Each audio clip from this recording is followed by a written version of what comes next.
For the truth आपके लिए corona virus और मसीह की हिंदी ऑडियो पुस्तक लेकर आया है। यह पुस्तक जॉन पाइपर द्वारा अंग्रेजी में लिखी गई है तथा भारत में प्रसार के लिए इसका अनुवाद और संपादन फॉर द ट्रूथ द्वारा डिजायरिंग गॉड की साझेदारी में किया गया है। अधिक जानकारी के लिए हमारी वेबसाइट www.forthetruth.in पर जाएं। कोरोना वायरस और मसीही। वर्तमान परिस्थिति कोरोना वायरस। मैं इस छोटी पुस्तक को मार्च 2020 के अंतिम दिनों में लिख रहा हूं। यह उस वैश्विक महामारी का आरंभिक दौर है जिसे कोरोना वायरस के रूप में जाना जाता है तथा इसे तकनीकी तौर पर कोरोना वायरस डिजीज 2019 संक्षिप्त में कोविड-19 कहा जाता है। यह वायरस फेफड़ों को प्रभावित करता है और अंततः संक्रमित व्यक्ति को दम घोंट के मार देता है। इस वायरस से पहली मृत्यु चीन में 11 जनवरी 2020 को हुई थी और आज जब मैं यह पुस्तक लिख रहा हूं तब तक संसार भर में कई लाख लोग इस वायरस से संक्रमित हो चुके हैं और हजारों लोगों की मृत्यु भी हो चुकी है। अभी तक इसका कोई उपचार नहीं मिला है। जब तक आप इस पुस्तक को पढ़ेंगे तब तक आपके पास इस परिस्थिति के बारे में मुझसे अधिक जानकारी होगी। इसलिए मुझे वायरस के फैलाव को रोकने के लिए किए जा रहे उपायों या आर्थिक मंदी से निपटने के लिए किए गए प्रयासों के विषय में बात करने की आवश्यकता नहीं है।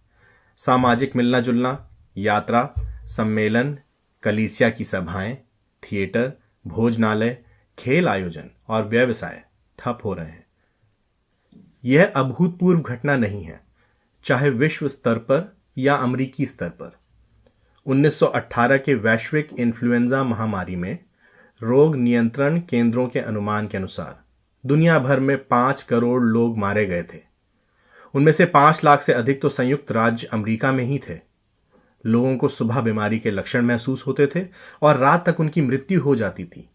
शवों को घरों के आंगन से उठाकर बुलडोजर जैसी मशीनों द्वारा खोदी गई कब्रों में गाड़ दिया जाता था।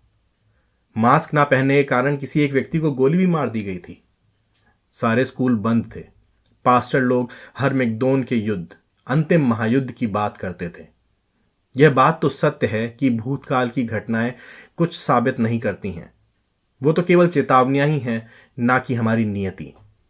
फिर भी ऐसे समय में हमें यह देखने को मिलता है कि संसार कितना क्षणभंगुर है। दृढ़ प्रतीत होने वाली नींवें अब हिल रही हैं।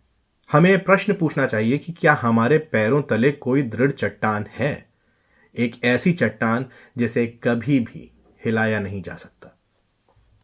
भाग 1। वो परमेश्वर जो कोरोना वायरस पर प्रभुता करता है। अध्याय 1। चट्टान के निकट आओ। मैं ये पुस्तक लिखने के लिए इसलिए प्रेरित हुआ हूं क्योंकि केवल संभावनाओं पर आशा रखना मानो किसी निर्बल बात पर भरोसा करना है।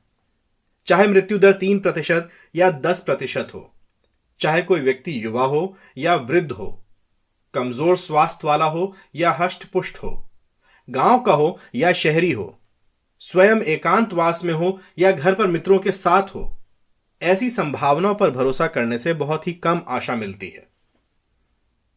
इस तरह की बातें आपको स्थिरता प्रदान नहीं करती हैं, परंतु एक उत्तम मार्ग है, एक उत्तम स्थान है खड़े होने के लिए। संभावनाओं की रेत के स्थान पर निश्चयता की चट्टान पर भरोसा करना। जब मुझे कैंसर हुआ, मुझे याद है 21 दिसंबर 2005 का वो दिन जब मुझे बताया गया कि मुझे प्रोस्टेट कैंसर है। रीडूइंग। मुझे याद है 21 दिसंबर 2005 का वो दिन जब मुझे बताया गया कि मुझे प्रोस्टेट कैंसर है। अगले कई सप्ताहों तक हर एक वार्तालाप संभावनाओं के विषय में था।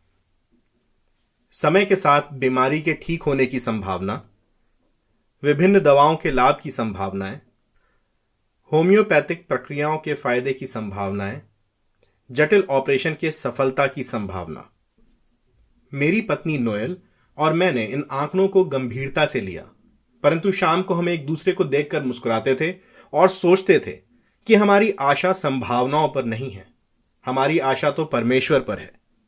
हमारा तात्पर्य यह नहीं था, यह बात 100% निश्चित है कि परमेश्वर मुझे चंगा करेगा, जबकि डॉक्टर मुझे केवल संभावनाएं ही दे सकता है।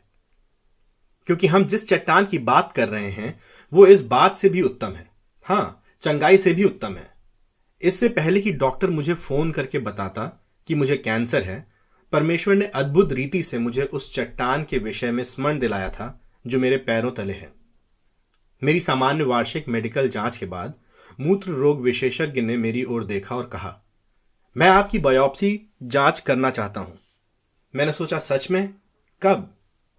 अभी, यदि आपके पास समय है। मैं समय निकाल सकता हूं। जब उधर डॉक्टर मशीन लेने के लिए गया तो मैं इधर अस्पताल के कपड़े पहनने लगा और उसी समय मैं इस घटना के बारे में विचार करने लगा और मेरे मन में यह विचार आया, तो यह डॉक्टर सोच रहा है कि मुझे कैंसर हो सकता है। और फिर मेरी आंखों के सामने इस संसार में मेरा भविष्य बदलने लगा। तब परमेश्वर ने मुझे एक बात स्मरण दिलाई जिसे मैंने हाल ही में बाइबल में पढ़ा था। परमेश्वर ने कहा, अब यह बात तो स्पष्ट करना चाहता हूं, मैं आवाजें नहीं सुनता हूं, कम से कम मैंने अभी तक तो नहीं सुनी है। मेरा यह भरोसा है कि परमेश्वर बातें करता है। यह बात इस तथ्य पर आधारित है कि बाइबल उसका वचन है। इस विषय पर हम अगले अध्याय में और अधिक विचार करेंगे। वो बोल चुका है एक बार हमेशा के लिए, और वो अभी भी अपने वचन के द्वारा बातें करता है। बाइबल को यदि सही तरीके से समझा जाए तो वो परमेश्वर की वाणी है।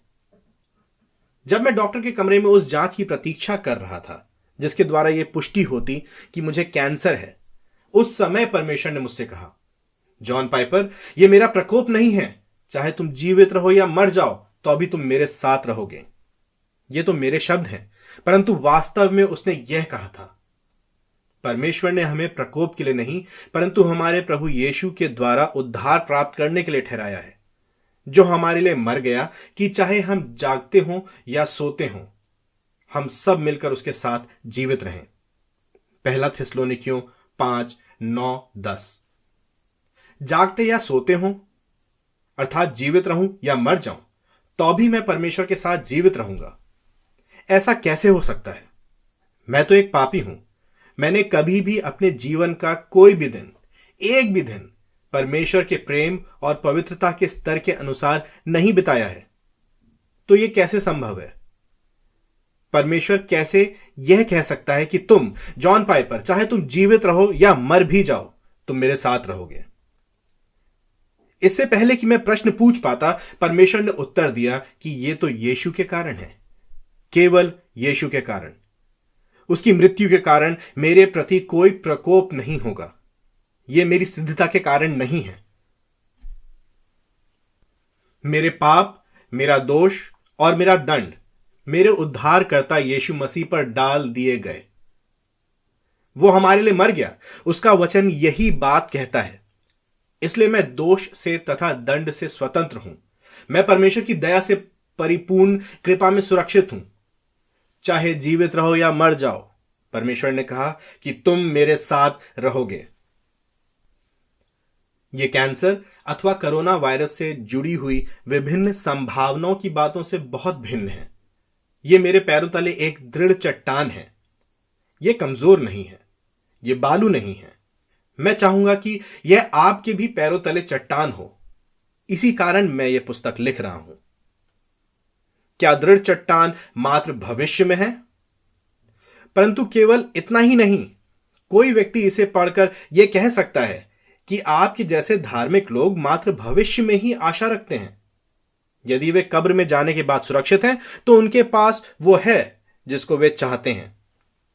परंतु जिस परमेश्वर की वाणी की बात वे अभी करते हैं, उसका वर्तमान से कम वास्ता है।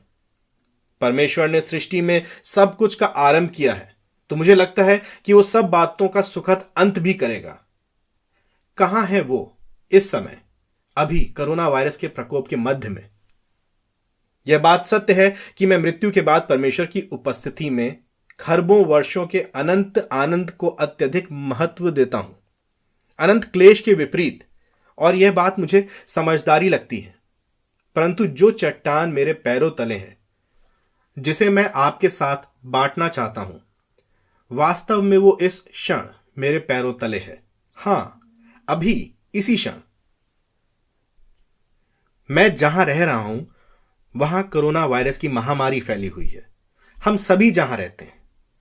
और यदि यह कोरोना वायरस नहीं होता तो वो कैंसर होता जो पुनः लौटकर आने की प्रतीक्षा में होता, या फिर 2014 में अचानक उत्पन्न हुए फेफड़ों की बीमारी होती जो मेरे मस्तिष्क में फैलने की ताक में रहती, ताकि मुझे बुद्धिहीन व्यक्ति में बदल दे जो कभी एक वाक्य भी नहीं लिख पाता, या सैकड़ों ऐसी अनदेखी आपदाएं जो मुझे और आपको किसी भी क्षण नीचे गिरा सकती हैं।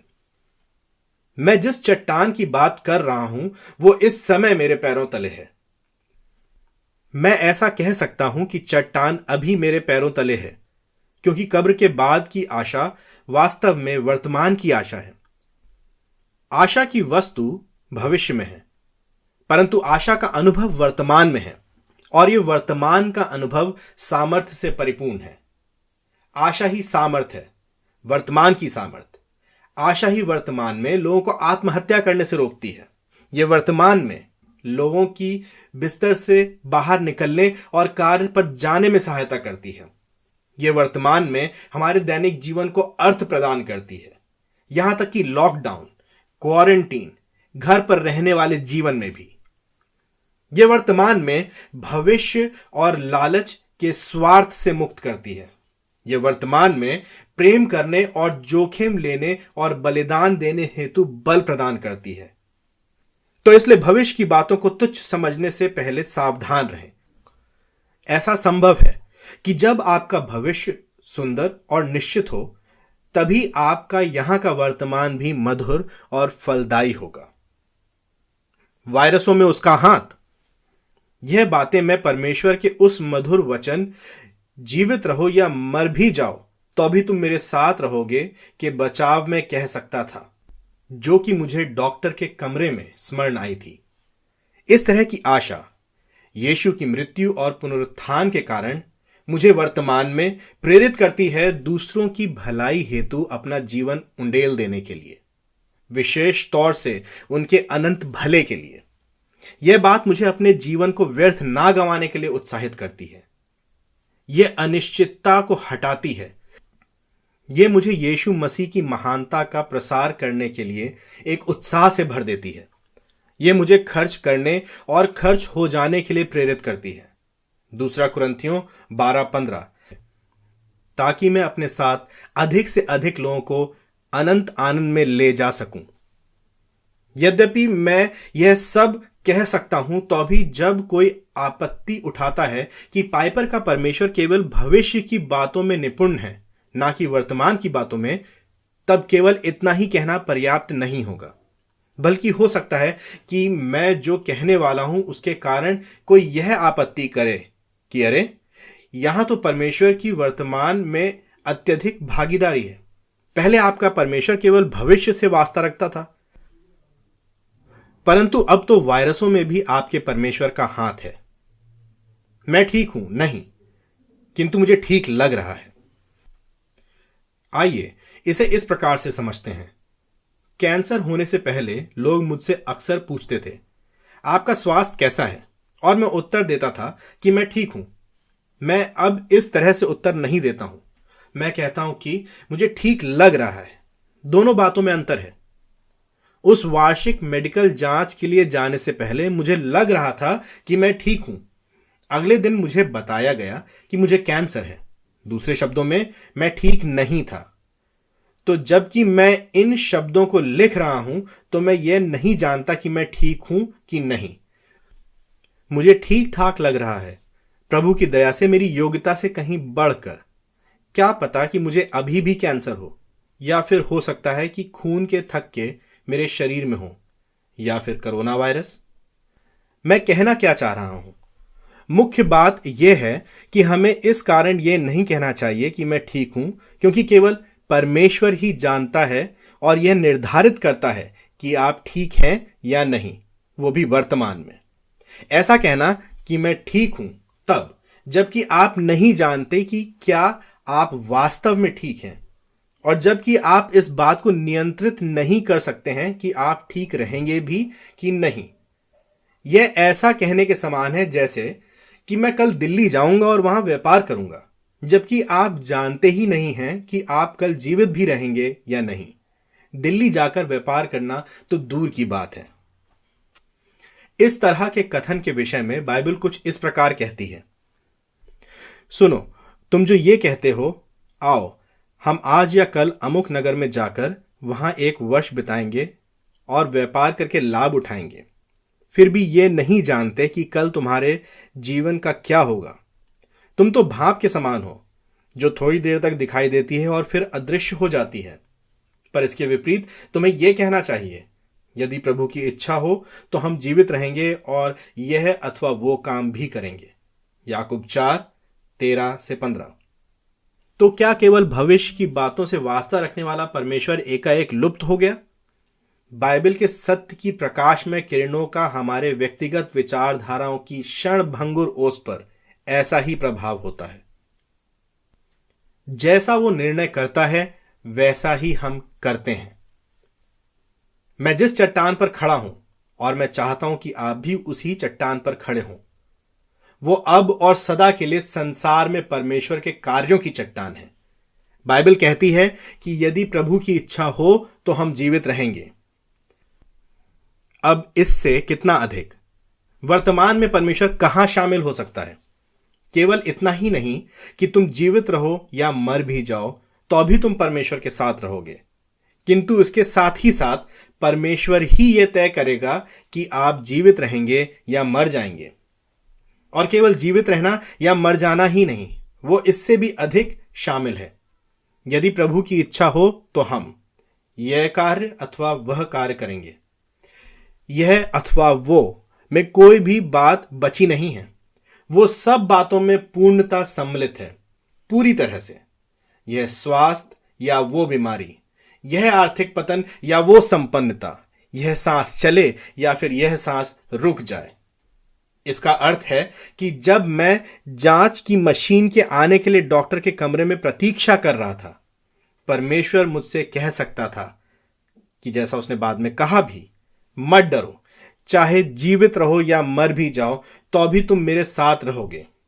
और इसके मध्य में जब तक तुम जीवित हो तुम्हें ऐसा कुछ भी नहीं होगा, ऐसा कुछ भी नहीं जिसे मैंने नियुक्त नहीं किया है।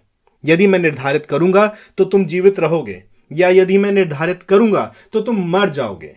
और जब तक तुम मेरे निर्णय के अनुसार मर नहीं जाते तब तक मैं निर्धारित करूंगा कि तुम यह करोगे या फिर वो करोगे। अब अपने कार्य पर लग जाओ। यह है मेरी चट्टान, आज, कल और अनंत काल के लिए। चट्टान के निकट आओ। यह पुस्तक मेरी ओर से आपके लिए निमंत्रण है कि आप मेरे साथ उस दृढ़ चट्टान यीशु मसीह से भेंट करें। मेरी आशा है कि इसका अर्थ और भी स्पष्ट हो जाएगा।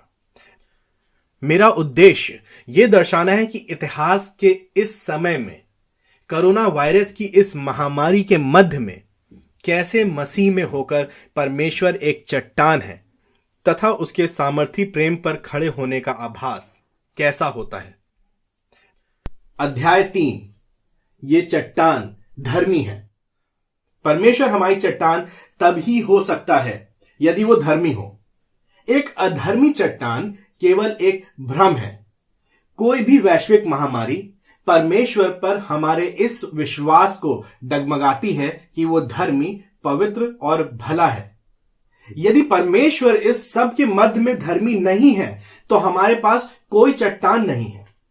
इसलिए हमें यह पूछना चाहिए कि परमेश्वर की पवित्रता, धार्मिकता और भलाई क्या है, क्योंकि यदि हम नहीं जानते हैं कि वे क्या हैं तो हम ये कैसे जानेंगे कि इस कोरोना वायरस के प्रकोप ने उन्हें ध्वस्त नहीं कर दिया है।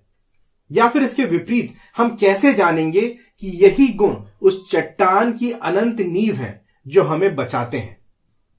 हम यह देखते हैं कि बाइबल परमेश्वर की पवित्रता, धार्मिकता और भलाई को एक ही जैसा नहीं किंतु एक दूसरे से जुड़ा हुआ करके प्रस्तुत करती है।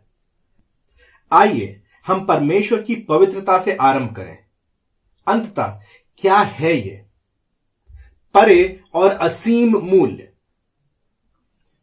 पुराने नियम में पवित्रता शब्द का मूल अर्थ अलग होने के विचार से संबंधित है, सामान्य से पृथक और भिन्न।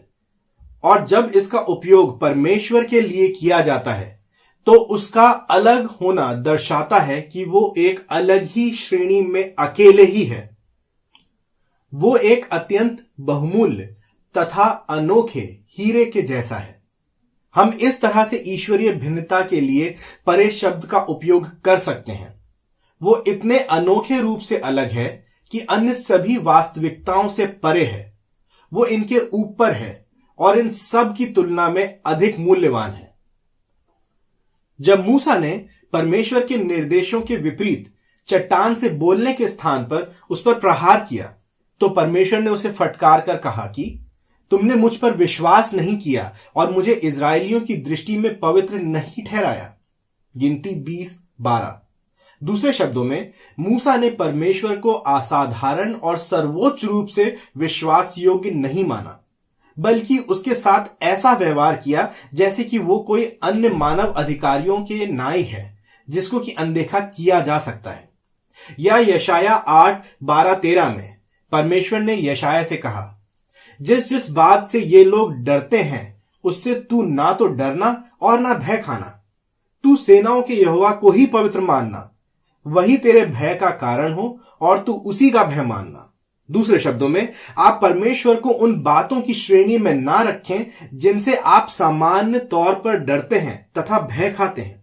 उससे यह जानकर व्यवहार करें कि वह पूर्णता पृथक और अनोखा है, कि वो हमसे परे है, अतः उससे डरें और उसका भय खाएं। इस कारण परमेश्वर का असीम रीति से परे होना तथा उसका सर्वोच्च मूल्य ही उसकी पवित्रता है। वो अपने आप में ही एक भिन्न श्रेणी है। इसका अर्थ यह है कि वो अपने अस्तित्व के लिए किसी और वस्तु पर निर्भर नहीं है। वो स्वतः अस्तित्व में है, इसलिए उसे किसी भी वस्तु की आवश्यकता नहीं और ना ही वो किसी पर निर्भर है। वो पूर्ण है तथा सिद्ध है, इसलिए वो सभी वास्तविकता तथा सभी मूल्य के स्रोतों के रूप में सबसे अधिक मूल्य रखता है। सबके ऊपर परंतु अकेला नहीं। परमेश्वर अन्य सभी वास्तविकताओं से अत्यंत ऊंचा है, किंतु उसका यह अर्थ नहीं कि वो प्रेम रहित है तथा एकांतवास की अवस्था में है। त्रिएकता का ऐतिहासिक सिद्धांत संपूर्णता से बाइबल पर आधारित है। परमेश्वर का अस्तित्व 3 ईश्वरीय व्यक्तियों में है, किंतु ये तीनों एक ही हैं। एक ईश्वरीय तत्व, एक ही परमेश्वर है, 3 परमेश्वर नहीं। परंतु ये जो एक परमेश्वर है वो पिता, पुत्र और पवित्र आत्मा के रहस्यमयी एवं वास्तविक एकता में सह अस्तित्व में है। ये तीनों अनंत काल से बिना किसी आरंभ के हैं। इनमें से प्रत्येक वास्तव में परमेश्वर है। तो पवित्रता, परमेश्वर की महानता और उसका अपार मूल्य का अर्थ यह नहीं है कि वो अपनी असीम ऊंचाइयों में प्रेम रहित और एकांतवास में है। परमेश्वर पिता सिद्धता, पूर्णता और असीमित रीति से पुत्र को जानता है और उससे प्रेम करता है। मरकुस 1:11, 9:7, कुलुस्सियों 1:13। परमेश्वर पुत्र पिता को सिद्धता, पूर्णता और असीमित रीति से जानता है और उससे प्रेम करता है।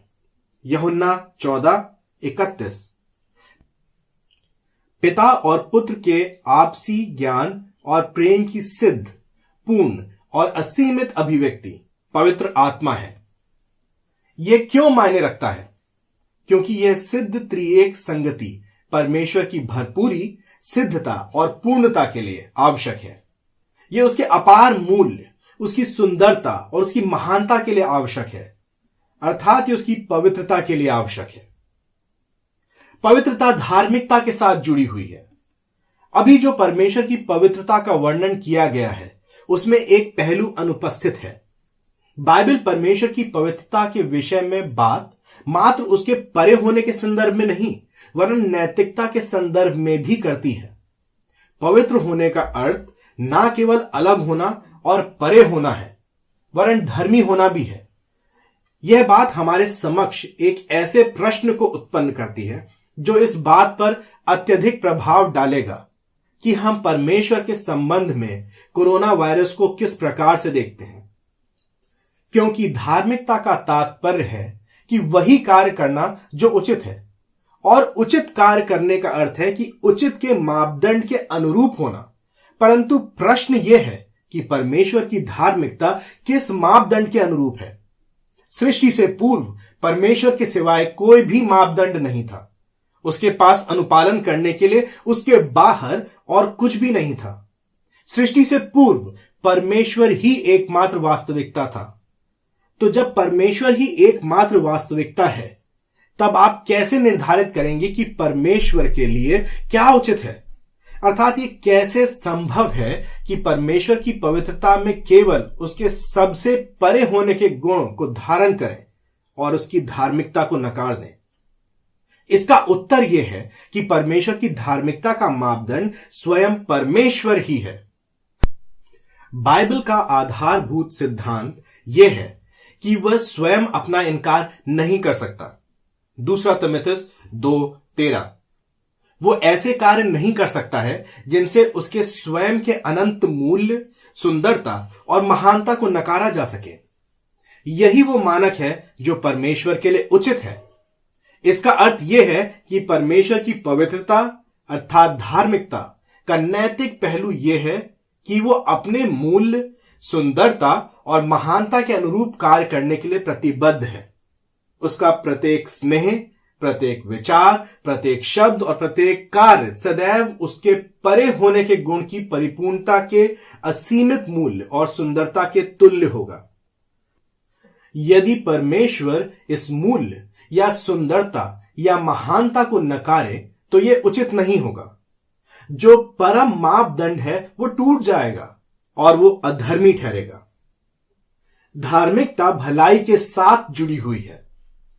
परमेश्वर की भलाई उसकी पवित्रता या उसकी धार्मिकता के समरूप नहीं है, परंतु यह एक साथ जुड़ी हुई है, क्योंकि उसकी पवित्रता उसकी भलाई में उमड़ती है और उसकी धार्मिकता उसको दिशा प्रदान करती है। यह कभी भी एक दूसरे का विरोध नहीं करती हैं। परमेश्वर की भलाई है कि वो स्वभाव से उदार है, अर्थात वो मनुष्य को आशीषित करता है।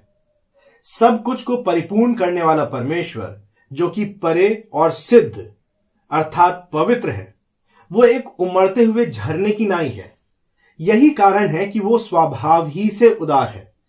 परमेश्वर को कोई आवश्यकता नहीं है, इसलिए वो स्वयं में किसी कमी को पूर्ण करने के लिए कभी भी दूसरों का शोषण नहीं करता है। इसके विपरीत उसके स्वभाव में ही प्रदान करना निहित है, ना कि प्राप्त करना। ना ही मनुष्य के हाथों से उसकी सेवा टहल होती है, मानो कि उसे किसी बात की आवश्यकता हो, क्योंकि वह स्वयं सबको जीवन, श्वास और सब कुछ प्रदान करता है। प्रेरितों के काम 17:25। परंतु उसकी भलाई उसकी धार्मिकता से पृथक नहीं है।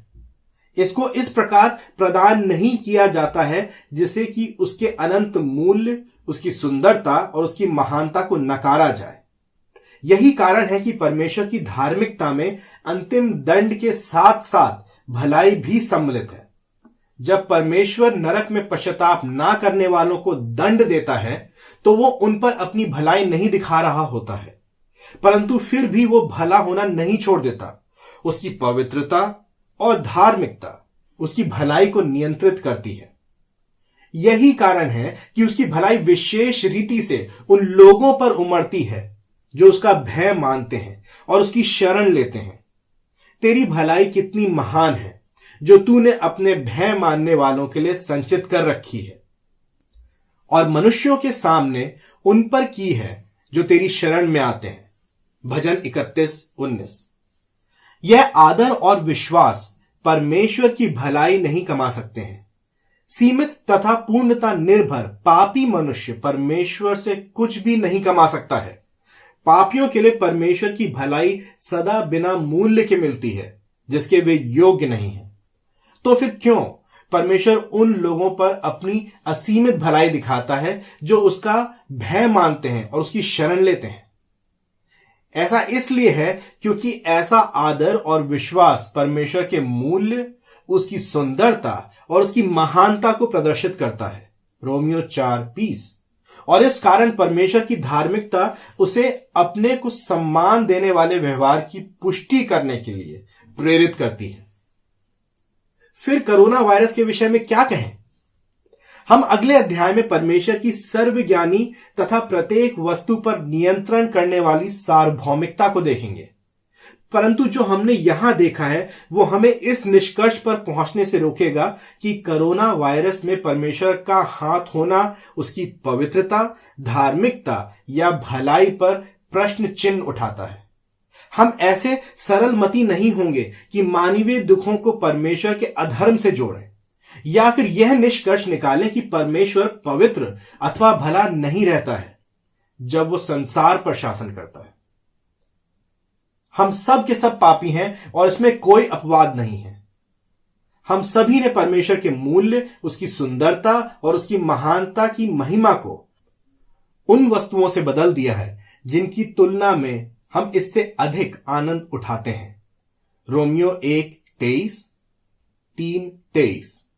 और यह परमेश्वर के प्रति एक घिनौना अपमान है, चाहे हमें इसका आभास हो या ना हो। इस कारण हम दंड के लायक हैं। परमेश्वर की महिमा का अनादर करना हमें उसके पवित्र क्रोध के योग्य पात्र बनाता है। बाइबल कहती है कि हम स्वभाव ही से क्रोध की संतान हैं। इफिसियों 2:3। इसका अर्थ यह है कि यदि परमेश्वर हम पर अपनी भलाई ना दिखाए फिर भी वो पवित्र और धर्मी ठहरेगा। इस कारण कोरोना वायरस परमेश्वर की अपवित्रता या अधार्मिकता या भलाई की कमी की ओर संकेत नहीं करता है। हमारी चट्टान इन संकट के दिनों में भी अधर्मी नहीं है, वो अपवित्र नहीं है। यहोवा के समान कोई पवित्र नहीं, हमारे परमेश्वर के समान कोई चट्टान नहीं।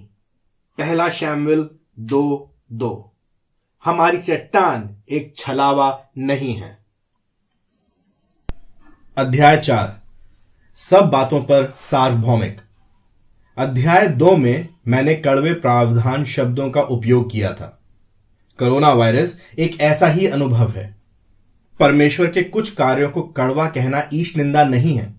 रूत की सास नओमी, जिसने अपने पति, अपने दोनों बेटों और एक बहू को अकाल और निर्वास में खो दिया था, उसने यह कहा था, सर्वशक्तिमान ने मुझको बड़ा दुख दिया है। मैं भरी पूरी गई थी, परंतु यहोवा मुझे छूछी करके ले आया है। सर्वशक्तिमान ने मुझे दुख दिया है। रूत 1:20-21। वो झूठ नहीं बोल रही थी, ना ही बढ़ा चढ़ाकर बोल रही थी और ना ही दोष लगा रही थी। यह एक सरल और कठोर तथ्य था। कड़वा प्रावधान कहने के द्वारा हम परमेश्वर के मार्गों को तिरस्कार नहीं कर रहे हैं, यह तो मात्र उसका विवरण है। मैंने अध्याय 2 में यह भी कहा था कि परमेश्वर के वचन की मिठास इस कड़वे प्रावधान के मध्य में कम नहीं हो जाती है। यदि हम इस रहस्य को सीख गए हैं कि हम शोकितों के सदृश परंतु सदैव आनंद मनाते हैं, 2 कुरिन्थियों 6:10, मैंने तब यह कहा था कि हम पुनः इस रहस्य की ओर लौटेंगे। फिर मैंने इस बात को एक वाक्य में सारांशित किया था, वो सार्वभौमिकता जो कोरोना वायरस को रोक सकती है परंतु नहीं रोक रही है, यह वही सार्वभौमिकता है जो हमारे प्राण को इसके मध्य में भी संभाले रहती है। यह ज्ञान सब बातों को बदल देता है। तो क्या यह सत्य है? परमेश्वर जो चाहता है वही करता है। इस अध्याय और अगले अध्याय में मेरा उद्देश्य यह दर्शाना है कि परमेश्वर सर्व प्रभु है एवं सर्वज्ञानी है। वो कोरोना वायरस पर भी सार्वभौमिक है। मैं यह दर्शाना चाहता हूं कि यह एक अच्छा समाचार है। वास्तव में यही रहस्य है परमेश्वर की मिठास को उसके द्वारा दिए गए कड़वे प्रावधानों में अनुभव करने का। जब हम ये कहते हैं कि परमेश्वर सर्व प्रभु है, तो इसका अर्थ है कि वो सार्वभौमिक है। उसकी सार्वभौमिकता का अर्थ यह है कि वो कर सकता है और वास्तव में करता भी है वो सब जो वो निर्णायक रूप से करने की इच्छा रखता है। मैं कह रहा हूं निर्णायक रूप से क्योंकि परमेश्वर एक मायने में कुछ बातों की इच्छा तो रखता है जिन्हें वो नहीं करता है। वो ऐसी मनसाओं को व्यक्त करता है जिन्हें वो कार्यवंत ना करने का निर्णय स्वयं करता है। इस मायने में वे निर्णायक नहीं हैं। वो स्वयं ही इस प्रकार की इच्छाओं और मनसाओं को कार्यान्वित नहीं होने देता है। उदाहरण के लिए विलाप गीत 3:32-33 पर विचार करें। चाहे वो दुख भी दे, फिर भी अपनी अपार करुणा के अनुसार दया भी करेगा, क्योंकि वो मनुष्यों को मन से ना तो पीड़ा पहुंचाता और ना दुख देता है। वो हमें दुख अवश्य ही देता है, परंतु अपने हृदय से नहीं। मुझे इसका अर्थ यह समझ में आता है कि जबकि उसके चरित्र, उसके हृदय में कुछ एक पहलू हैं जो हमें दुख देने से कतराते हैं, फिर भी उसके चरित्र के अन्य पहलू हमें दुख दिए जाने की पवित्रता तथा धार्मिकता को निर्देशित करते हैं। वो दो विचारों में नहीं बटा है। उसके सभी गुण एक दूसरे का सहयोग सिद्ध सुंदरता और सामंजस्य के साथ करते हैं, परंतु ऐसा नहीं है कि उसमें जटिलता नहीं पाई जाती है। उसका चरित्र मानो एक अकेले गायक के प्रस्तुति के समान नहीं है, परंतु वो संगीतकारों के एक समूह की प्रस्तुति के समान है। इसलिए जब मैं कहता हूं कि उसकी सार्वभौमिकता का अर्थ है कि वो कर सकता है और वास्तव में करता भी है वो सब जो वो निर्णायक रूप से करने की इच्छा करता है, तो मेरा तात्पर्य यह है कि उससे हटकर कोई भी ऐसी ताकत नहीं है जो उसकी इच्छा को विफल कर सके या बदल सके। जब वो निर्णय करता है कि कोई कार्य होना चाहिए तो वो होता ही है, या दूसरे शब्दों में सब कुछ इसी कारण से होता है क्योंकि परमेश्वर ऐसा ही करने की इच्छा रखता है। सर्वव्यापक सार्वभौमिकता। यशाया शिक्षा देता है कि सर्वव्यापक सार्वभौमिकता परमेश्वरत्व का एक अभिन्न हिस्सा है। मैं ही परमेश्वर हूं, अन्य कोई नहीं। मैं ही परमेश्वर हूं और मेरे तुल्य कोई नहीं है। मैं अंत की बात आदि से और जो बातें अब तक नहीं हुई हैं उन्हें प्राचीन काल से बताता आया हूं। मैं कहता हूं कि मेरी योजना स्थिर रहेगी और मैं अपनी भली इच्छा पूरी करूंगा। यशाया 46:9 और 10 पद। परमेश्वर होने का अर्थ यह है कि वो अपनी सम्मति को सर्वदा स्थिर रखेगा। परमेश्वर सिर्फ घोषित ही नहीं करता है कि भविष्य में कौन सी घटनाएं घटेंगी, वरन वो उन्हें संभव भी करता है। वो अपने वचन बोलता है और फिर कहता है, मैं अपने वचन को पूरा करने के लिए उत्सुक हूं। यिर्मयाह 1:12।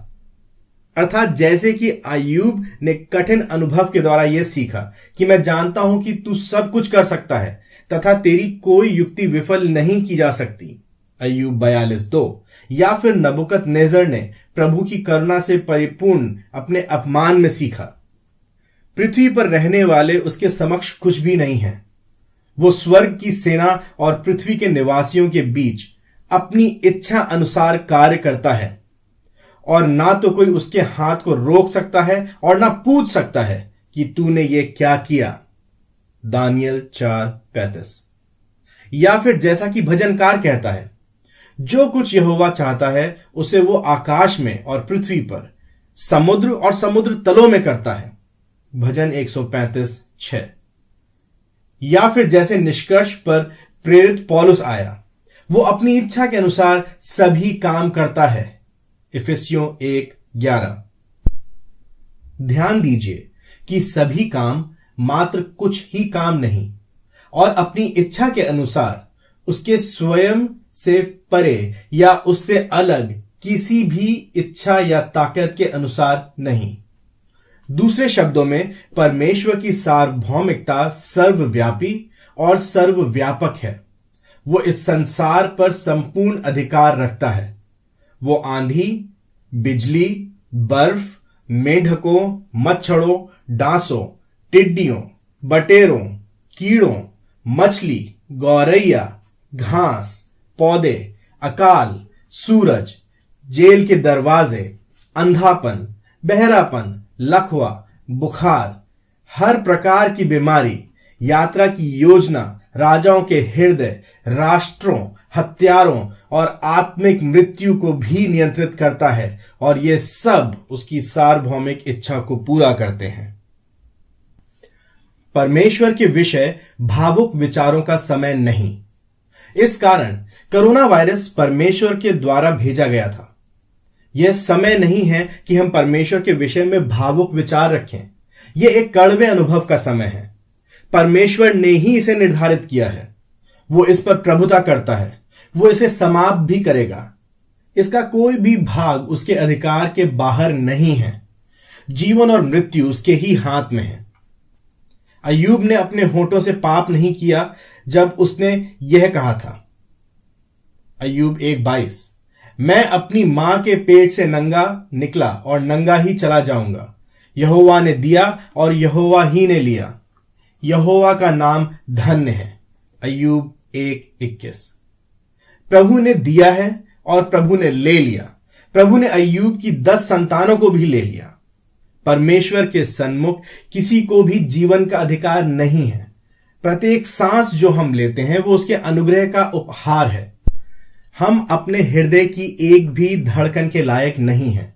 जीवन और मृत्यु अनंत परमेश्वर के हाथों में है। इसलिए अब तुम देख लो कि मैं वही हूं और मेरे सिवाय कोई ईश्वर नहीं। मृत्यु और जीवन का देने वाला मैं ही हूं। मैंने घायल किया तथा मैं ही चंगा करता हूं। कोई नहीं है जो मेरे हाथ से छुड़ा सके। व्यवस्था विवरण 32-39। इसलिए जब हम कोरोना वायरस या किसी अन्य जानलेवा स्थिति के विषय में विचार करते हैं तो याकूब हमें बताता है कि हमें कैसे सोचना और बोलना चाहिए। तुम्हें यह कहना चाहिए, यदि प्रभु की इच्छा हो तो हम जीवित रहेंगे और यह अथवा वो काम भी करेंगे। याकूब 4:15। यदि उसने चाहा तो हम जीवित रहेंगे, यदि नहीं तो हम जीवित नहीं रह सकते। मैं तो यह जानता हूं कि यह भी संभव है कि मैं इस पुस्तक के प्रकाशन को देखने के लिए जीवित ना रहूं। मेरे तो एक रिश्तेदार भी हैं जो कोरोना वायरस से संक्रमित हैं। मैं 74 वर्ष का हूं और मेरे फेफड़ों में रक्त का थक्का है और वे श्वास की बीमारी के कारण कमजोर हैं। परंतु ये बातें अंततः कुछ भी तय नहीं करती हैं। परमेश्वर ही निर्णय करता है। क्या यह अच्छा समाचार है? हां, मैं अगले अध्याय में यही बात दिखाने का प्रयास करूंगा। भाग 2। परमेश्वर कोरोना वायरस के द्वारा क्या कर रहा है। प्रारंभिक विचार, देखना और संकेत करना।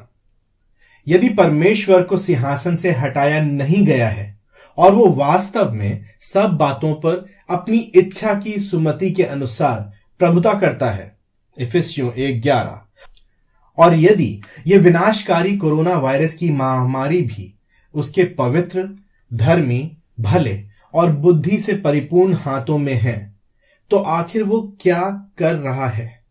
उसके उद्देश्य क्या हैं? मनुष्य को महत्व देना छोड़ दें। इस प्रश्न का उत्तर देने का प्रयास करने से पहले यह बात समझना आवश्यक है कि परमेश्वर की बुद्धि की तुलना में मेरी सोच का कोई महत्व नहीं है। आपकी सोच का भी कोई महत्व नहीं है।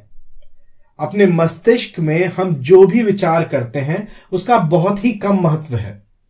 बाइबल कहती है, जो अपने ऊपर भरोसा रखता है वो मूर्ख है। नीति वचन 28:26। इसके विपरीत हमें कहा गया है कि तू संपूर्ण हृदय से यहोवा पर भरोसा रखना और अपनी समझ का सहारा ना लेना। नीति वचन 3:5। हम मनुष्य सीमित और पापी हैं, सामाजिक संस्कारों द्वारा ढाले गए हैं तथा अपने वंशाणु और व्यक्तिगत इतिहास से प्रभावित हैं। हमारे हृदय, मस्तिष्क और मुख से अपने ही पक्ष को सही ठहराने के लिए हर प्रकार से तर्क निकलते हैं। इसलिए यशायाह नबी की इस बात पर ध्यान देना बुद्धिमानी की बात होगी। अतः मनुष्य से जिसकी श्वास उसके नथनों में है दूर ही रहो, क्योंकि उसका मूल्य है ही नहीं। यशायाह 2:22। क्या मेरे लिए यह पुस्तक लिखना घमंड से भरा हुआ एक अनुमान लगाना नहीं होगा? विशेष तौर पर इस विषय पर लिखना कि परमेश्वर कोरोना वायरस के द्वारा क्या कर रहा है। नहीं, यह घमंड से भरा हुआ अनुमान लगाना नहीं है। यह ऐसा नहीं है क्योंकि परमेश्वर ने मसीही पवित्र शास्त्रों में बातें की हैं। यह ऐसा नहीं है क्योंकि परमेश्वर ने मनुष्यों के निकट आकर उनकी भाषा में बातचीत की है, ताकि हम उसे और उसके कार्य को और सच्चाई को यद्यपि आंशिक रूप से जान सकें। यह घमंड से भरा हुआ अनुमान लगाना नहीं है यदि पौलुस के शब्द सत्य हैं। अपने अनुग्रह को परमेश्वर ने समस्त ज्ञान और समझ से हमें बहुतायत से दिया है। उसने हमें अपनी इच्छा का रहस्य अपने भले अभिप्राय के अनुसार बताया। इफिसियों 1:8-9। यह घमंड से भरा अनुमान लगाना नहीं है, जैसा कि पौलुस कहता है, जिसे पढ़कर तुम जान सकते हो कि मैं मसीह के रहस्य को कहां तक समझता हूं। इफिसियों 3:4। परमेश्वर इस संसार में अपने कार्य के विषय में शांत नहीं है। उसने हमें पवित्र शास्त्र दिया है। मैंने अध्याय 2 में कुछ कारण दिए थे कि क्यों हम बाइबल पर परमेश्वर के वचन के रूप में भरोसा कर सकते हैं। तो मेरा लक्ष्य परमेश्वर के कार्यों के विषय में अनुमान लगाना नहीं है, वरन मेरा उद्देश्य है पवित्र शास्त्र में उसके वचन को सुनना और जो मैंने सुना है उन बातों को आपके सामने प्रस्तुत करना। उसके मार्ग कितने अगम्य हैं। इस प्रश्न का उत्तर देने से पहले कि परमेश्वर क्या कर रहा है, मैं एक और बात कहना चाहता हूं कि परमेश्वर सदा ही ऐसे अनगिनत कार्य कर रहा होता है जिन्हें हम नहीं जानते हैं। हे यहोवा मेरे परमेश्वर, जो आश्चर्य कर्म और जो विचार तूने हमारे लिए किए हैं वे तो बहुत हैं, तेरे तुल्य कोई नहीं। यदि मैं खोलकर उनकी चर्चा करूं तो वे इतने हैं कि उनकी गिनती नहीं हो सकती। भजन 40:5। कोरोना वायरस में परमेश्वर की युक्तियां ना केवल गिनती से परे हैं, वो कई मायनों में अगम्य हैं। परमेश्वर का धन, बुद्धि और ज्ञान कितने अगाध हैं। उसके विचार कैसे अथाह और उसके मार्ग कैसे अगम्य हैं। रोमियो 11:33। लेकिन जब पौलुस ने वो लिखा तो वो यह नहीं कह रहा था। तो इसलिए अपनी बाइबल बंद करो और अपनी वास्तविकता को स्वयं बनाओ। इसके विपरीत पौलुस ने परमेश्वर के अगम्य मार्गों के बारे में इन शब्दों को संसार के सबसे उत्तम समाचार से भरे 11 अध्यायों के चरम शिखर पर लिखा था, और ये इसलिए लिखे गए थे कि वे समझ जाएं। उदाहरण के लिए, जब पौलुस दुख उठाने की निश्चयता की बात करता है तो वो कहता है, हम अपने क्लेशों में भी आनंदित होते हैं, क्योंकि ये जानते हैं कि क्लेश में धैर्य उत्पन्न होता है, तथा धैर्य से खरा चरित्र, और खरे चरित्र से आशा उत्पन्न होती है। आशा से लज्जा नहीं होती, क्योंकि पवित्र आत्मा जो हमें दिया गया है उसके द्वारा परमेश्वर का प्रेम हमारे हृदयों में उंडेला गया है। यह जानते हैं, पवित्र शास्त्र इसलिए लिखे गए हैं ताकि हम उन बातों को जान सकें जिन्हें परमेश्वर ने प्रकट किया है, विशेषकर क्लेश के विषय में, यहां तक कोरोना वायरस के बारे में भी। अगम्य का अर्थ है कि परमेश्वर हमेशा हमारे देख पाने की क्षमता से अधिक कार्य कर रहा है, और जिन कार्यों को हम देख रहे हैं उनको भी नहीं देख पाते अगर उसने हम पर उन्हें प्रकट नहीं किया होता। वास्तविकता की ओर संकेत करना। तो यहां पर मेरा कार्य जॉन लेनिन के प्रसिद्ध गीत के समान कल्पना करना नहीं है। वो हमसे कहता है कि कल्पना करो कि ना तो स्वर्ग है ना ही नर्क, लेकिन केवल आकाश ही है। फिर वो कहता है कि इस तरह की कल्पना करना तो सरल है, केवल प्रयास करो, यह सरल है, अत्यधिक सरल। लेकिन कोरोना वायरस मांग करता है कि हम कठिन वास्तविकता पर ध्यान दें, ना कि सरल कल्पनाओं पर। परमेश्वर और उसका वचन वो वास्तविकता है जिसकी हमें आवश्यकता है, अर्थात हमारे पैरों तले चट्टान। तो यहां मेरा उद्देश्य वास्तविकता की ओर संकेत करना है, ना कि वास्तविकता का निर्माण करना। मेरा उद्देश्य कल्पना करने के स्थान पर उन बातों को सुनना और उनकी पुष्टि करना है जिनको परमेश्वर बोल चुका है। मैं बाइबल की शिक्षा की ओर संकेत करूंगा और फिर कोरोना वायरस से उसका संबंध दिखाऊंगा। आपका कार्य है सही गलत को परखना। मैं ये इसलिए कर रहा हूं क्योंकि यीशु ने भी वर्तमान युग की व्याख्या करने के विषय में यही कहा था। वो इस बात से क्रोधित था कि लोग मौसम की स्थिति को समझने के लिए अपने तर्क करने की क्षमता का उपयोग कर सकते हैं, लेकिन इतिहास में परमेश्वर के कार्यों को समझने के लिए नहीं। हे पाखंडियों, तुम धरती और आकाश के स्वरूप की व्याख्या करना जानते हो, परंतु इस वर्तमान युग की व्याख्या क्यों नहीं करते? और तुम स्वयं वो निर्णय क्यों नहीं करते कि उचित क्या है? लूका 12:56-57। तो मेरी आशा यह है कि आप परमेश्वर से सहायता मांगेंगे, परमेश्वर के वचन को देखेंगे और अपने लिए यह तय करेंगे कि सही क्या है। मुझे आशा है कि आप मेरी बातों को पवित्र शास्त्र के आधार पर परखेंगे, 1 यूहन्ना 4:1, और उन बातों को थामेंगे जो भली हैं, 1 थिस्सलुनीकियों 5:21। 6 पथ पालन करने के लिए। इस प्रश्न के प्रति उत्तर में मैंने 6 कारण लिखे हैं कि परमेश्वर कोरोना वायरस के द्वारा क्या कर रहा है। इन सब उत्तरों के लिए कई पृष्ठ लिखे जा सकते हैं, लेकिन इस घड़ी को ध्यान में रखते हुए मैं उसके लिए समय नहीं लूंगा। मैं केवल बाइबल के सत्य के पथों की ओर संकेत करूंगा, और मुझे आशा है कि आप इस पुस्तक को बंद करने के बाद उन पथों पर चलेंगे। काश हम एक साथ उन पथों पर बहुत दूर चल पाते, लेकिन मैं ये आपके हाथ में छोड़ता हूं। आशा है कि परमेश्वर आपका मार्गदर्शन करेगा। तो परमेश्वर कोरोना वायरस के द्वारा क्या कर रहा है? 7 विशेष ईश्वरीय न्याय को भेजना। उत्तर 2, कुछ लोग अपने पापी व्यवहार और कार्यों के कारण परमेश्वर के विशिष्ट न्याय के रूप में कोरोना वायरस से संक्रमित होंगे। यह सत्य है कि सब क्लेश उस पतन का प्रतिफल है, अर्थात संसार में परमेश्वर को तुच्छ ठहराने वाले पाप के प्रवेश का परिणाम। परंतु इसका अर्थ यह नहीं है कि सब लोगों के व्यक्तिगत क्लेश उनके व्यक्तिगत पाप के लिए एक स्पष्ट न्याय है।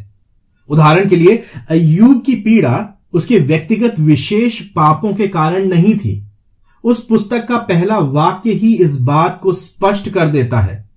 अय्यूब निर्दोष, खरा तथा परमेश्वर का भय मानने वाला था और बुराई से दूर रहता था। अय्यूब 1:1।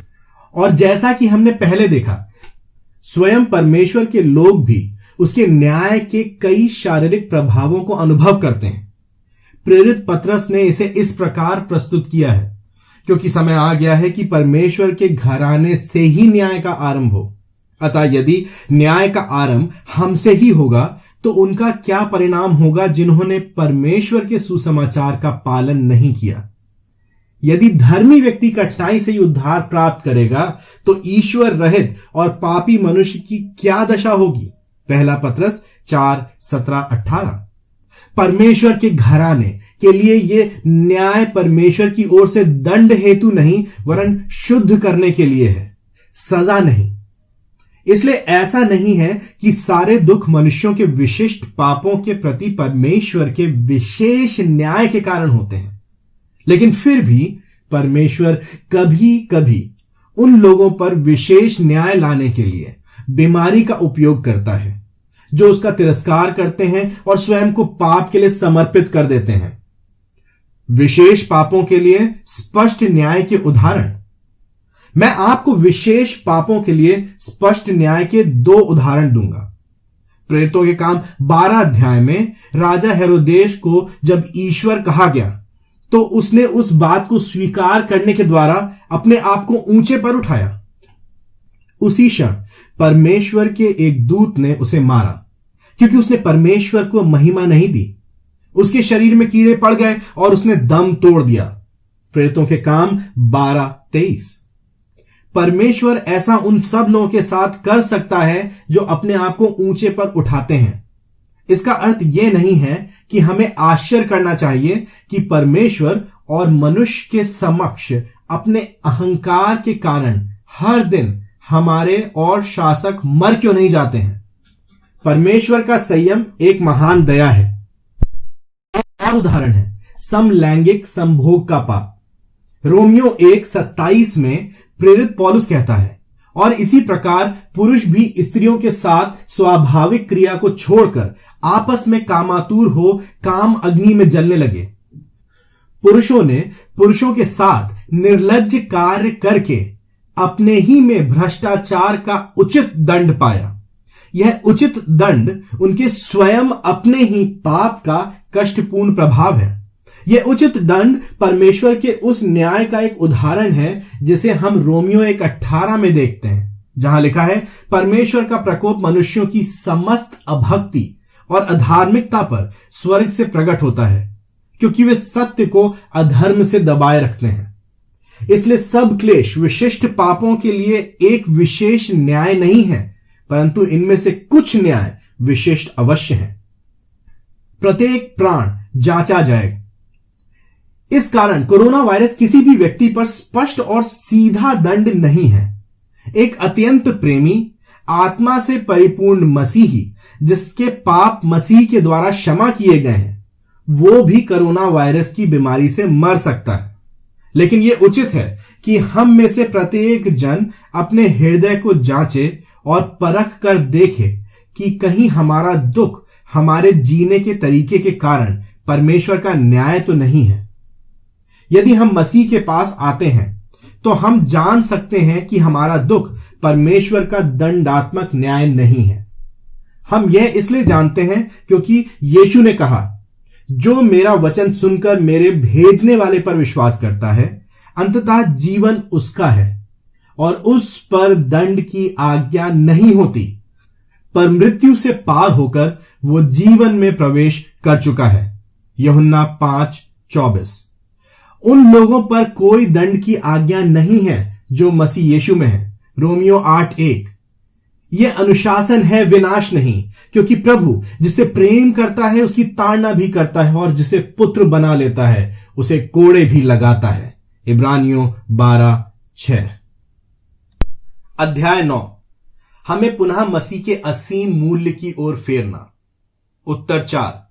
कोरोना वायरस हम सब के लिए पश्चाताप करने और अपने जीवन को मसीह के असीम मूल्य की ओर फेरने के लिए परमेश्वर की ऊंची वाणी है। कोरोना वायरस पश्चाताप हेतु कोई अनोखी पुकार नहीं है। वास्तव में सभी प्राकृतिक आपदाएं, चाहे वे बाढ़, अकाल, टिड्डियां, सुनामी या बीमारी हो, पश्चाताप करने के लिए परमेश्वर के कष्टपूर्ण और दया से भरे हुए आवाहन है।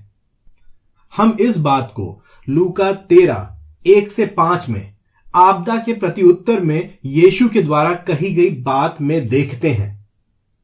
उसी समय वहां कुछ लोग उपस्थित थे जिन्होंने उसे उन गलीलियों के विषय बताया जिनका लहू पिलातुस ने उन्हीं के बलिदानों के साथ मिलाया। उसने उत्तर देते हुए उनसे कहा, क्या तुम समझते हो कि ये गलीली अन्य सब गलीलियों से अधिक पापी थे कि उनकी यह दशा हुई? मैं तुमसे कहता हूं नहीं, परंतु जब तक तुम मन ना फिराओ तुम सब भी इसी प्रकार नाश हो जाओगे।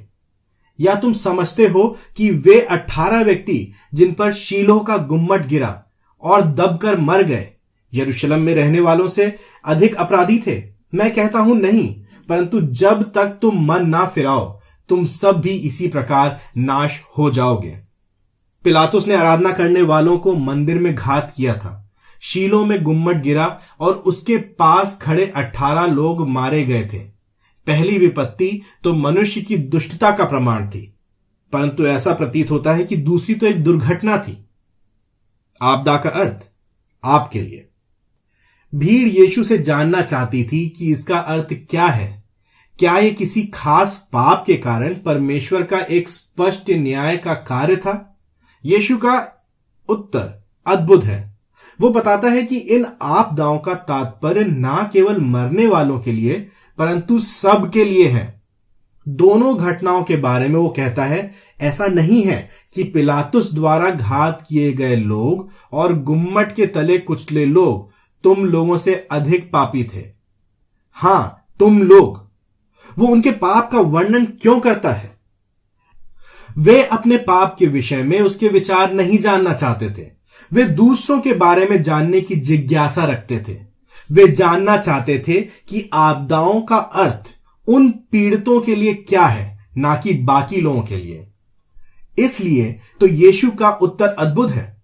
मूलतः उसने यह कहा कि इन आपदाओं का अर्थ सभी के लिए है और संदेश यह है कि मन फिराओ या फिर नाश हो जाओ। वो इस बात को 2 बार कहता है, जब तक तुम मन ना फिराओ तुम सब भी इसी प्रकार नाश हो जाओगे। लूका 13:3। जब तक तुम मन ना फिराओ तुम सब भी इसी प्रकार नाश हो जाओगे। लूका 13:5। एक दयापूर्ण बुलाहट, जब तक समय है। यीशु यहां क्या कर रहा है? वो लोगों के अचंभे को सही दिशा दे रहा था। जिस अचंभे के कारण उन्होंने प्रश्न किया वो सही नहीं था। वे अचंभित थे कि लोगों की हत्या इतनी क्रूरता से की गई तथा इतने निरर्थक रीति से कुचल दिए गए। लेकिन यीशु कहता है, तुम्हें यह अचंभा करना चाहिए कि तुम्हारी हत्या नहीं हुई और ना ही तुम कुचले गए हो। वास्तव में यदि तुम पश्चाताप नहीं करोगे तो तुम भी किसी दिन इसी तरह से न्याय का सामना करोगे। इससे मैं ये निष्कर्ष पर आता हूं कि इस तरह की सभी आपदाओं में परमेश्वर का एक दया से पूर्ण संदेश होता है और वो संदेश ये है कि हम सब पापी हैं और विनाश की ओर बढ़ रहे हैं तथा ये आपदाएं परमेश्वर की ओर से समय रहते हुए पश्चाताप करके बचने हेतु अनुग्रहपूर्ण आवाहन है। यीशु ने मरे हुओं से फिरकर जीवित लोगों से मूलतः यह कहा, आओ हम मरे हुओं के विषय में बात ना करें वरन तुम्हारे बारे में बात करें। यह अत्य आवश्यक है। उनके साथ जो कुछ हुआ है वह तुमसे वास्ता रखता है।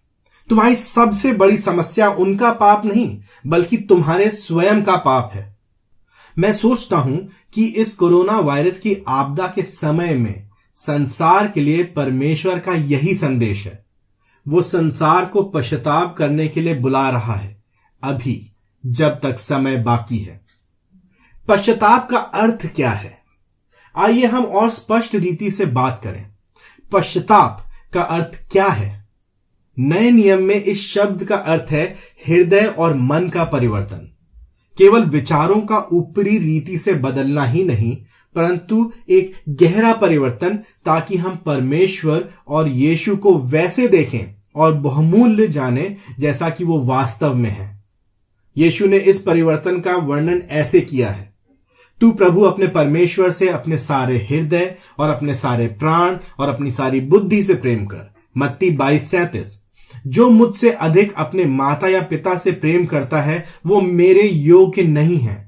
जो मुझसे अधिक अपने पुत्र या पुत्री से प्रेम करता है वो मेरे योग्य नहीं है। मत्ती 10:37। दूसरे शब्दों में पश्चाताप इस प्रकार हृदय और मन के आधारभूत परिवर्तन की मांग करता है कि आप परमेश्वर को अपने संपूर्ण अस्तित्व से और यीशु को अपने सभी संबंधों से अधिक बहुमूल्य जाने। यीशु हमें नाश होने की धमकी क्यों देता है?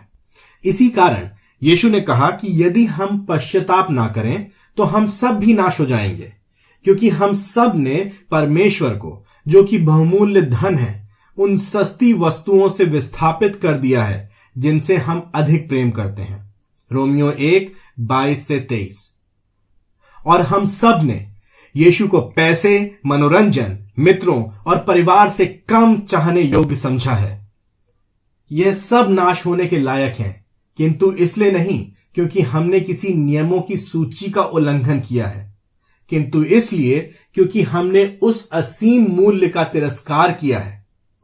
वो असीम मूल्य जो यीशु मसीह में होकर परमेश्वर हमारे लिए सब कुछ है। आत्मघाती इच्छाओं से जागना।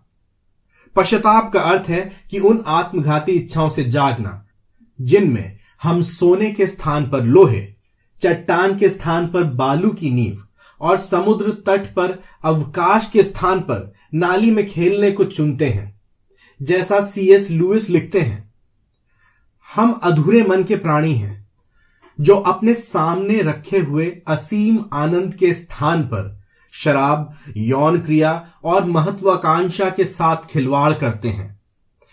हम एक अज्ञानी बालक के समान हैं जो झुग्गियों के बीच में मिट्टी के खिलौने बनाते रहना चाहता है, क्योंकि वो ये कल्पना ही नहीं कर सकता कि समुद्र तट पर अवकाश का अर्थ क्या है। हम बहुत छोटी छोटी बातों में सरलता से प्रसन्न हो जाते हैं। जिस असीम आनंद की बात लुईस करते हैं वो है मसीह का मूल्य, उसकी सुंदरता और उसकी महानता को देखना, चखना और सहभागी होने का अनुभव। मसीह पर भरोसा रखने के लिए जागृति। कोरोना वायरस में परमेश्वर हमें स्पष्ट और कष्टपूर्ण रीति से दिखा रहा है कि इस संसार की कोई भी वस्तु वो सुरक्षा और संतुष्टि नहीं दे सकती है जो हम यीशु की अनंत महानता और उसके मूल्य में प्राप्त करते हैं। ये वैश्विक महामारी हमारी आवागमन की स्वतंत्रता, हमारी व्यावसायिक गतिविधि और हमारे आमने सामने के संबंध को छीन लेती है। यह हमारी सुरक्षा और हमारे आराम को छीन लेती है और अंततः यह हमारे जीवन को भी छीन सकती है। परमेश्वर हम पर इस तरह की हानियों को इसलिए प्रकट करता है ताकि हम मसीह पर भरोसा रखने के लिए जागृत हों, या इसे दूसरी तरह से कहें तो वो संसार के समक्ष मसीह को प्रस्तुत करने के लिए आपदा को इसलिए अवसर बनाता है क्योंकि मसीह की सर्वोच्च संपूर्ण संतुष्टि प्रदान करने वाली महानता तब अत्यधिक तेज चमकती है जब मसीह दुख के मध्य आनंद को बनाए रखता है। हताशा का वरदान। उदाहरण के लिए सोचिए कि परमेश्वर पौलुस को उस हद तक क्यों ले गया जहां उसने जीने की भी आशा को छोड़ दिया। क्योंकि हे भाइयों, हम ये नहीं चाहते कि तुम उस क्लेश से अनजान रहो जो हमको एशिया में सहना पड़ा। हम ऐसे भारी बोझ से दब गए थे जो हमारे सामर्थ्य से बाहर था, यहां तक कि हम जीवन की आशा भी छोड़ बैठे थे। वास्तव में हमें ऐसा लगा जैसे कि हम पर मृत्यु दंड की आज्ञा हो चुकी है, जिससे कि हम अपने आप पर नहीं वरन परमेश्वर पर भरोसा रखें जो मृतकों को जिला उठाता है। 2 कुरिन्थियों 1:8-9। पौलुस हताशा के इस अनुभव को शैतान की ओर से या दिशाहीन नहीं मानता है। यह उद्देश्यपूर्ण है और वो परमेश्वर ही है जिसका उद्देश्य यहां उल्लेखित है। यह जीवन को खतरे में डालने वाला अनुभव इसलिए हुआ ताकि हम अपने आप पर नहीं वरन परमेश्वर पर भरोसा रखें जो मृतकों को जिला उठाता है। यही है कोरोना वायरस का संदेश। आत्मनिर्भर होना बंद करो और परमेश्वर की ओर फिरो। आप मृत्यु को तो रोक नहीं सकते हैं, परंतु परमेश्वर मृतकों को जिला सकता है। और हां, परमेश्वर पर निर्भर होने का अर्थ यह नहीं है कि मसीह लोग निठल्ले बन जाएं। मसीह लोग कभी भी निठल्ले नहीं हो सकते हैं, बल्कि इसका अर्थ यह है कि हमारे सब कार्यों का आधार, नमूना और लक्ष्य परमेश्वर ही है। जैसा कि पौलुस ने कहा, मैंने उन सब से बढ़कर परिश्रम किया, फिर भी मैंने नहीं परंतु परमेश्वर के अनुग्रह ने मेरे साथ मिलकर किया। 1 कुरिन्थियों 15:10। कोरोना वायरस हमें परमेश्वर को अपने जीवन की सबसे महत्वपूर्ण तथा व्यापक वास्तविकता बनाने के लिए बुला रहा है। हमारा जीवन श्वास से कहीं अधिक परमेश्वर पर निर्भर करता है और कभी कभी परमेश्वर हमारे श्वास को ले लेता है ताकि हम उसके पास चले जाएं। कांटों का अर्थ, या फिर पौलुस की देह में एक कष्टपूर्ण काटना देने में परमेश्वर के उद्देश्य के विषय में सोचिए। प्रकाशनों की अधिकता के कारण मैं घमंड ना करूं, इसलिए मेरी देह में एक कांटा चुभाया गया है, अर्थात शैतान का एक दूत, कि वो मुझे दुख दे और घमंड करने से रोके रहे। मैंने इसके विषय में प्रभु से 3 बार प्रार्थना की कि यह मुझसे दूर हो जाए, और उसने मुझसे कहा, मेरा अनुग्रह तेरे लिए पर्याप्त है, क्योंकि मेरा सामर्थ निर्बलता में सिद्ध होता है। अतः मैं सहर्ष अपनी निर्बलताओं पर घमंड करूंगा। 2 कुरिन्थियों 12:7-9। पौलुस को महान प्रकाशनों की आशीष मिली थी। इसमें परमेश्वर को घमंड का खतरा दिखाई दिया, किंतु इसमें शैतान को सत्य और आनंद का खतरा दिखाई दिया। परमेश्वर ने शैतान की चाल को इस तरह नियंत्रित किया कि यद्यपि शैतान ने सोचा कि पौलुस की गवाही अब बर्बाद हो जाएगी, परंतु वही बात वास्तव में पौलुस को नम्रता और आनंद प्रदान करती है। पौलुस की देह में एक कांटा चुभा, जो कि शैतान का एक दूत है, लेकिन वो स्वयं तो परमेश्वर का दूत था। हम नहीं जानते कि यह कांटा क्या है, परंतु हम जानते हैं कि कांटे पीड़ादायक होते हैं, और हम जानते हैं कि पौलुस ने 3 बार विनती की कि मसीह इसे हटा दे, लेकिन मसीह ऐसा नहीं करेगा। इस कष्ट के पीछे उसका एक उद्देश्य है, अर्थात मेरा सामर्थ निर्बलता में सिद्ध होता है। उसका उद्देश्य यह है कि पौलुस के अटूट विश्वास और आनंद के द्वारा मसीह उसके स्वास्थ्य की तुलना में अधिक मूल्यवान प्रतीत होगा। इस उद्देश्य के प्रत्युत्तर में पौलुस की प्रतिक्रिया क्या है? मैं सहर्ष अपनी निर्बलताओं पर घमंड करूंगा।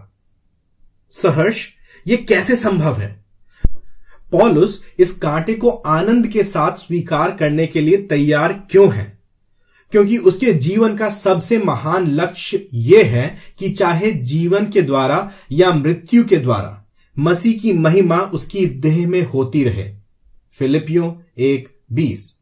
पौलुस का आनंद था मसीह की सुंदरता को निहारने में, मसीह को सर्वोच्च धन के रूप में संजोने में, और संसार के समक्ष मसीह को स्वास्थ्य और जीवन से अधिक उत्तम प्रकट करने में।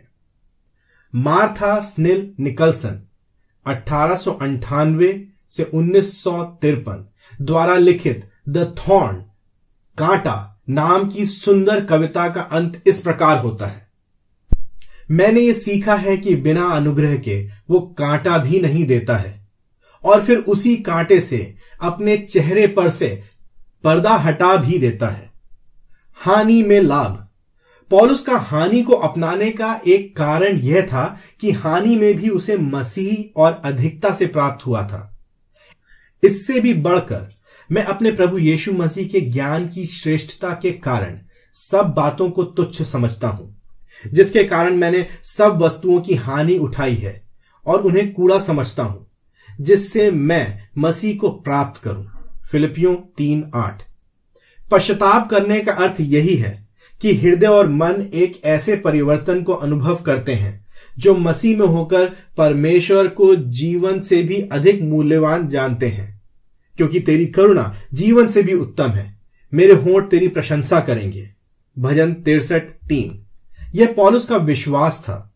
यह जीवन और मृत्यु में सत्य था। जीवन में क्योंकि मसीह हर एक आनंद की मिठास है, बल्कि सबसे श्रेष्ठ है, और मृत्यु में क्योंकि परमेश्वर की उपस्थिति में आनंद की भरपूरी है। उसके दाहिने हाथ में सुख सर्वदा बना रहता है। भजन 16:11। कोरोना वायरस की महामारी हानि का अनुभव है, छोटी सी असुविधा की हानि से लेकर मृत्यु की बड़ी हानि तक। और यदि हम पौलुस के आनंद के रहस्य को जानते हैं तो हम हानि को लाभ के रूप में अनुभव कर सकते हैं। परमेश्वर इसी बात को संसार से कह रहा है, पश्चाताप करो और मसीह के असीम मूल्य की ओर फिरो। अध्याय 10। संकट के समय में भले कार्य करना। उत्तर 5।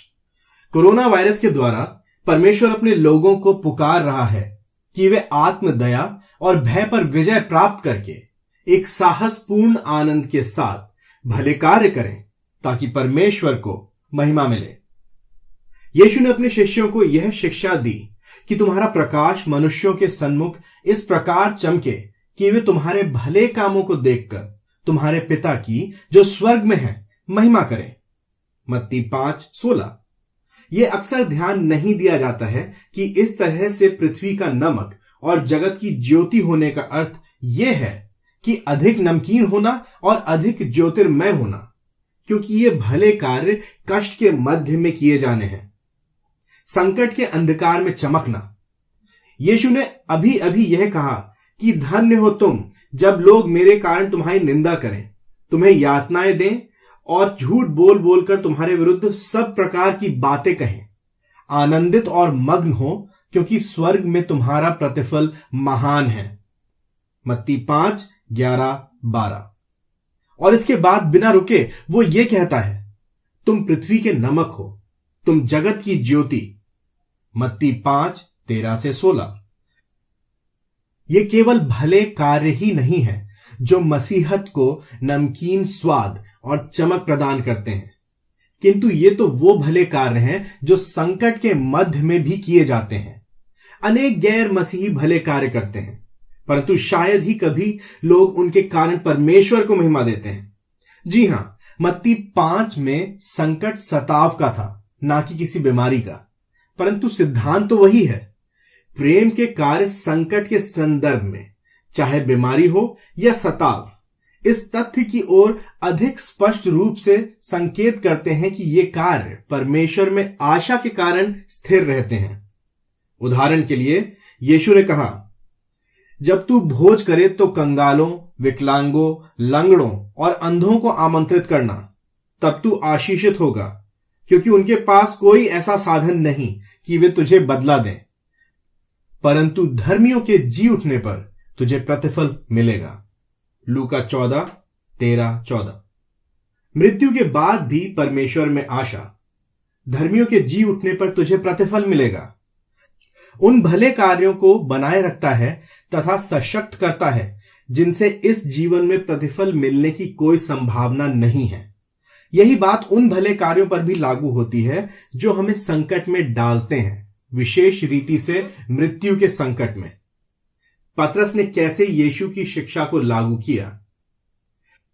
प्रेरित पतरस ने नए नियम के किसी भी अन्य लेखक की तुलना में भले कार्यों के विषय में यीशु की स्पष्ट शिक्षा का उल्लेख किया है। अन्य जातियों के मध्य अपना चाल चलन उत्तम बनाए रखो, जिससे वे जिन बातों में कुकर्मी कहकर तुम्हारी निंदा करते हैं, उन्हीं बातों में तुम्हारे भले कामों को देखकर न्याय के दिन परमेश्वर की महिमा करें। पहला पतरस 2:12। और पतरस यही बात संकट के समय में भले कार्यों के विषय में भी कहता है। वो कहता है, इसलिए वे भी जो परमेश्वर की इच्छा के अनुसार दुख उठाते हैं, उचित कार्य करते हुए अपने अपने प्राण को विश्वास योग्य सृष्टिकर्ता के हाथों में सौंप दे। पहला पतरस 4:19। दूसरे शब्दों में, कष्ट की संभावना या वास्तविकता आपको भले कार्य करने से ना रोकने पाए। यीशु मरा संकट के मध्य भले कार्यों हेतु। पतरस इस नए प्रकार के जीवन को हमारे पापों के लिए यीशु की मृत्यु के साथ जोड़ता है। मसीह ने स्वयं अपनी ही देह में क्रूस पर हमारे पापों को उठा लिया, जिससे हम पाप के लिए मरें और धार्मिकता के लिए जीवन व्यतीत करें। पहला पतरस 2:24। मसीह के कारण मसीह ही पाप का वध करते हैं और स्वयं को धार्मिकता के भले कार्यों में लगा देते हैं। पौलुस भी यीशु की मृत्यु और मसीहों में भले कार्य के लिए उत्साह के मध्य में वही संबंध को दर्शाता है।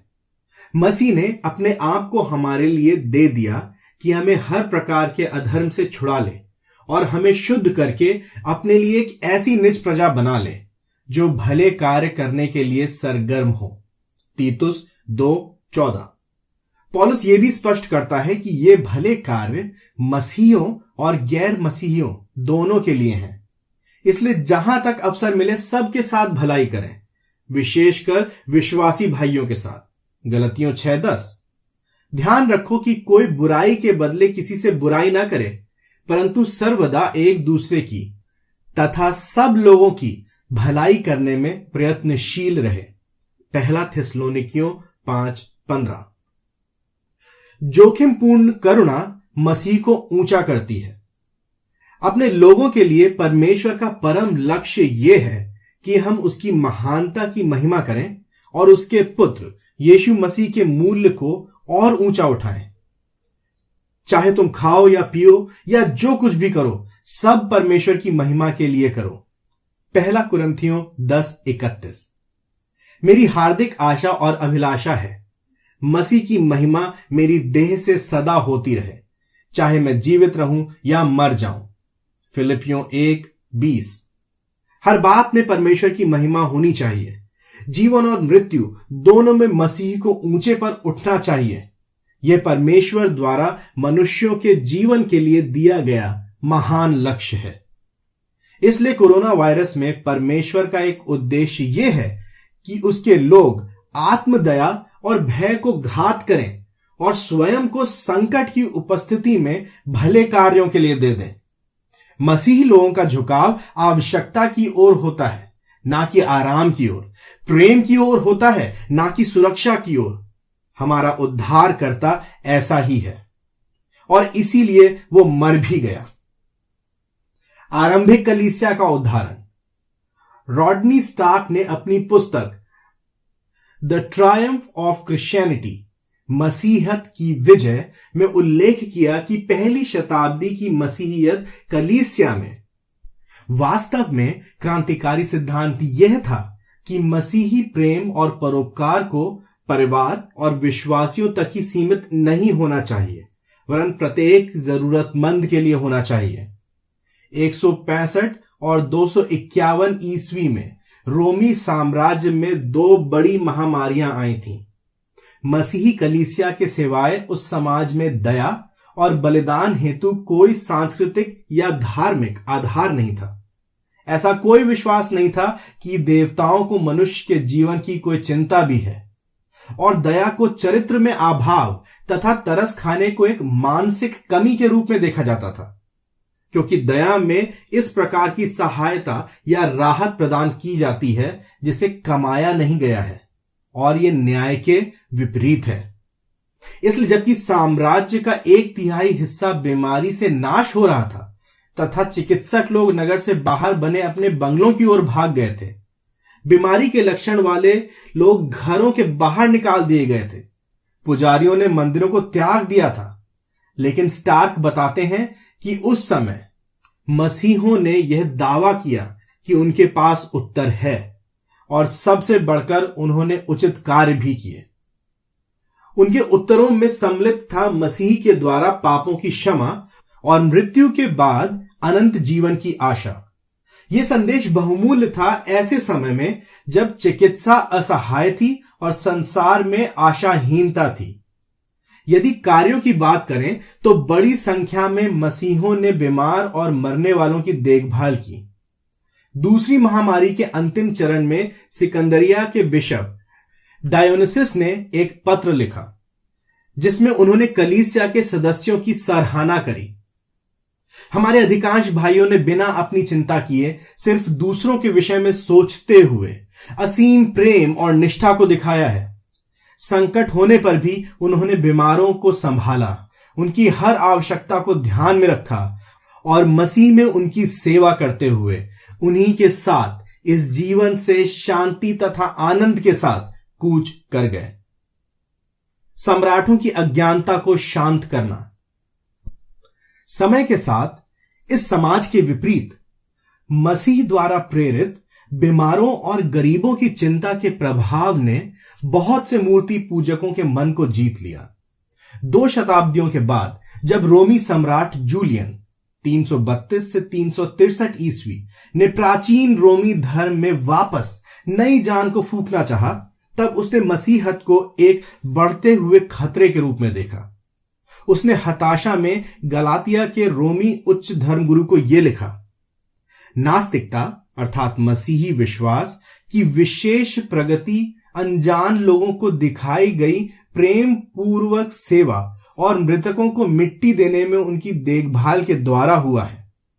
यह विचित्र बात है कि ऐसा एक भी यहूदी नहीं है जो भिखारी हो, और यह भी कि ईश्वर रहित गलीली लोग अर्थात मसीही जन ना केवल अपने गरीबों की देखभाल करते हैं वरन हमारे गरीबों की भी देखभाल करते हैं, जबकि हमारे लोग व्यर्थ में सहायता के लिए हमारी ओर देखते हैं जिसे हमने उनको प्रदान करना चाहिए था। परमेश्वर द्वारा भेजे गए कष्ट में राहत। इन दोनों बातों के बीच में कोई विरोधाभास नहीं है कि हम कोरोना वायरस को परमेश्वर के कार्य के रूप में देखें और साथ ही साथ मसीही लोगों को पुकारें कि वे इस आपदा के द्वारा जो कष्ट हुआ है उसे कम करने के लिए जोखिम उठाएं। पतन के समय से ही जब परमेश्वर ने संसार को पाप और दुख के अधीन किया था, उसने यह ठहराया कि उसके लोग नाश हो रहे दूसरे मनुष्यों को बचाने का प्रयास करेंगे। यद्यपि वही है जिसने नाश होने वालों के लिए न्याय को नियुक्त किया है। परमेश्वर स्वयं इस संसार के लोगों को अपने ही उचित न्याय से बचाने के लिए यीशु मसीह में होकर के आया। रोमियो 5:9। मसीह के क्रूस का यही अर्थ है। इसलिए परमेश्वर के लोगों के भले कार्यों में प्रार्थनाएं सम्मिलित होंगी, बीमारी की चंगाई के लिए और इस बात के लिए कि परमेश्वर अपने हाथों को थामे और इस महामारी को रोक दे तथा परमेश्वर इस बीमारी का उपचार प्रदान करे। हम कोरोना वायरस के विषय में प्रार्थना करते हैं और उसके दुख को कम करने के लिए कार्य भी करते हैं, ठीक उसी प्रकार से जैसे अब्राहम लिंकन ने गृह युद्ध की समाप्ति के लिए प्रार्थना की थी और उसे समाप्त करने के लिए कार्य भी किया था, भले ही उसने इसे परमेश्वर के न्याय के रूप में देखा था। स्नेह से हम आशा करते हैं, लगन से हम प्रार्थना करते हैं कि युद्ध की यह प्रबल विपत्ति शीघ्रता से चली जाए। फिर भी यदि परमेश्वर की इच्छा है कि यह तब तक जारी रहे जब तक कि गुलामों की 250 वर्ष से बेकार मेहनत द्वारा अर्जित किया गया सारा धन डूब ना जाए और जब तक कोड़ों के द्वारा खींचे गए लहू की एक एक बूंद की कीमत तलवार द्वारा दूसरे लहू से नहीं चुका दी जाए, जैसा कि 3000 वर्ष पहले कहा गया था, तो वैसा अभी भी कहा जाना चाहिए कि प्रभु के न्याय सदा ही सत्य और धार्मिकता से पूर्ण है। परमेश्वर अपना कार्य करता है और उसमें से बहुत कुछ गुप्त है और हमें अपना कार्य करना है। यदि हम उस पर भरोसा करते हैं और उसके वचनों का पालन करते हैं तो वो अपनी सार्वभौमिकता के द्वारा हमारी सेवा का उपयोग करेगा, अपनी बुद्धि से पूर्ण और भले उद्देश्यों को संभव करने के लिए। अध्याय 11। सभी राष्ट्रों में पहुंचने के लिए जड़ों को हिलाना। उत्तर 6। कोरोना वायरस के द्वारा परमेश्वर संसार भर में बसे हुए मसीहों की जड़ों को हिला रहा है ताकि उनको एक नई और अलग बात के लिए स्वतंत्र करे और उन्हें मसीह के सुसमाचार के साथ संसार के उन लोगों के पास भेजे जिनके पास अभी सुसमाचार नहीं पहुंचा है। कोरोना वायरस को मिशंस के साथ जोड़ना विचित्र सी बात लगती है, क्योंकि थोड़े समय के लिए कोरोना वायरस ने यात्रा, प्रवास और मिशनरी प्रगति को बंद कर दिया है, परंतु मैं थोड़े समय के विषय में नहीं सोच रहा हूं। परमेश्वर ने इतिहास में कष्ट और उथल पुथल का उपयोग किया है अपनी कलीसिया को उन स्थानों तक ले जाने के लिए जहां वो उन्हें ले जाना चाहता था। मेरा विचार है कि वो ऐसा पुनः कोरोना वायरस के दीर्घकालिक प्रभाव के अंतर्गत करेगा। सताव मिशनरी रणनीति के रूप में। उदाहरण के लिए इस बात को देखिए कि कैसे परमेश्वर ने अपने लोगों को यरूशलेम से बाहर यहूदिया और सामरिया में एक मिशन के लिए स्थानांतरित किया। यीशु ने अपने शिष्यों को निर्देश दिया था कि वे यरूशलेम और सारे यहूदिया और सामरिया में और पृथ्वी की छोर तक उसके गवाह होंगे। प्रेरितों के काम 1:8। लेकिन प्रेरितों के काम 8 अध्याय तक ऐसा लगता है कि मिशन यरूशलेम में ही रुक गया था। कलीसिया को मिशन के कार्य में लगाने के लिए क्या करना पड़ेगा? कलीसिया को मिशन के कार्य में लगाने के लिए क्या करना पड़ेगा? इसके लिए स्तिफनुस की मृत्यु और उसके बाद आए सताव की आवश्यकता पड़ी। जैसे ही स्तिफनुस शहीद हुआ, प्रेरितों के काम 7:60, एक सताव टूट पड़ा। उसी दिन यरूशलेम की कलीसिया पर घोर अत्याचार आरंभ हुआ और प्रेरितों को छोड़ वे सब यहूदिया और सामरिया के समस्त प्रदेशों में तितर बितर हो गए। अतः जो तितर बितर हुए थे घूम घूम कर वचन का प्रचार करने लगे। प्रेरितों के काम 8:1-4। परमेश्वर इस प्रकार अपने लोगों को एक स्थान से दूसरे स्थान ले गया, सताव और जीवन बलिदान के द्वारा। अंततः यहूदिया और सामरिया सुसमाचार सुन रहे थे। परमेश्वर के मार्ग हमारे मार्ग नहीं हैं, परंतु उनका मिशन निश्चित है। यीशु ने भी यही कहा था और उनका वचन विफल नहीं हो सकता है। मैं अपनी कलीसिया बनाऊंगा और अधोलोक के फाटक उस पर प्रबल ना होंगे। मत्ती 16:18। राज्य का यह सुसमाचार सारे जगत में प्रचार किया जाएगा कि सब जातियों पर साक्षी हो। मत्ती 24:14। ध्यान दें, यहां पर यह नहीं लिखा है संभवतः प्रचार किया जाएगा, परंतु यहां लिखा है कि प्रचार किया जाएगा। रुकावटें योजनाबद्ध प्रगति के लिए। हम सोच सकते हैं कि कोरोना वायरस की महामारी विश्व भर में मिशन कार्य के लिए एक रुकावट है, परंतु मुझे इस बात पर संदेह है। परमेश्वर के मार्गों में अक्सर रुकावटें प्रतीत होती हैं, जिनके परिणाम स्वरूप महान प्रगति होती है। 9 जनवरी 1985 को बुल्गारिया में एक कलीसिया के पास्टर हिस्टो कुलिचेव को गिरफ्तार किया गया और जेल में डाल दिया गया।